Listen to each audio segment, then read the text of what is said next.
For our project, we made a website appreciating a trailhead in the backyard of UH Manoa campus with breathtaking views and diverse flora and fauna. Manoa Cliff Trail Guide is dedicated to hikers and individuals interested in the natural world and those who are seeking to broaden their knowledge about Hawaiian natural history, its plants and animals, and the topography and climate of the land. We built the website around the central idea to inform anyone willing to learn, but more specifically, we aim to educate and inspire local members of the community to increase support for protected land in order to maintain their high biodiversity. One project that followed our goal directly was the Manoa Cliff Restoration Project, started by volunteers in 2005 with the assistance from the Conservation Council of Hawaii. Meeting every Sunday at 9 a.m., volunteers remove invasive plants and have built a wire fence in order for native forest species to thrive in a protected environment. Links to the site will be included throughout the website and can be found on our homepage. It is a great way to get involved in hands-on conservation experiences where direct results can be seen over the years. As an opportunity to learn a lot about the native forests of Manoa, anyone interested should check out the links below. As for information gathered on the observation, I was in charge of highlighting interesting plant and fungal species on the hike. Running into the challenge of identification, I luckily had access to two essential guides for the duration of this project: Mushrooms of Hawaii, an identification guide by Don Hemies and Dennis Desjardins, and A Hiker's Guide to Trailside Plants in Hawaii by John B. Hall, were necessary in attempting the identification of trailside plants and fungi on this hike.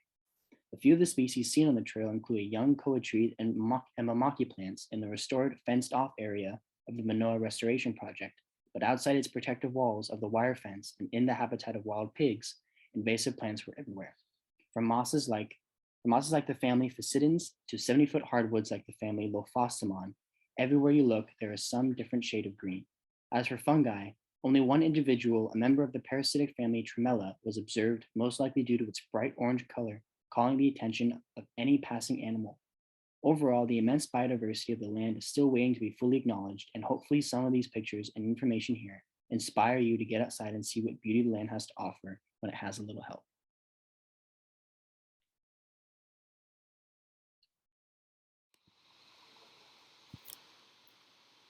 Hello everyone, my name is Jake Franco, and I did the historical significance of the Manoa Valley Cliff Trail. This trail is located in the Round Top Reserve of the Makiki Tantalus area of Honolulu. I went into lots of detail about the historical significance of the area and the trail, including restoration efforts. Also, I gave some natural resources that Native Hawaiians used in the area, such as taro and sweet potato. I went into the history of when colonizers came to the island and the resources that were utilized in industry. I commented on the whaling industry that was huge in the 1800s. I also went into a bit about the name of the trail, Tantalus, and the surrounding area. And then as well, I finished up with the government info and how the trail is being maintained today. Hello everybody, this is Jason Lau. I am doing the animal portion for Group 15's Manoa Cliff Restoration Site Exploration. Here we have a website that has 10 animals you may or may not encounter during your exploration.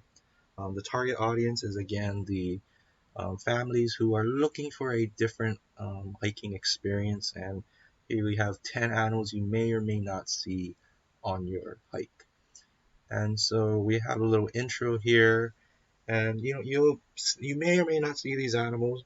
You'll definitely feel their presence, though, even if you don't see them, due to all the signs and restoration activity going on as you go through the paths. And so the most important thing to do is to obey these signs, because you don't want to feed these animals. You don't want to feed, especially the invasive animals. And also you want to make sure you can keep the restoration sites, the fenced off portions, alive and well. You don't want to ruin other people's work, so it's important to be safe, but also make note of the signs and obey. So, for topography and elevation, the Manoa Cliff Trail starts out at an elevation of just under 1,400 feet at the parking area, which is where this trail starts. The highest elevation is a little over 1,800 feet at the very end of the trail, where it connects to some of the other trails in the area. The total elevation gain for this hike is about 503 feet, and for most of this trail, it is located on steep cliffs, hence the name Manoa Cliff Trail. Hi, I'm Symphony. The part of the website that I contributed to making is the climate and environmental hazards section. And in this section, I just lay out what type of weather you can expect to encounter, especially due to the season. This area receives a lot of rainfall. And then, in addition to that, I just lay out some common hazards that you can encounter while you're hiking.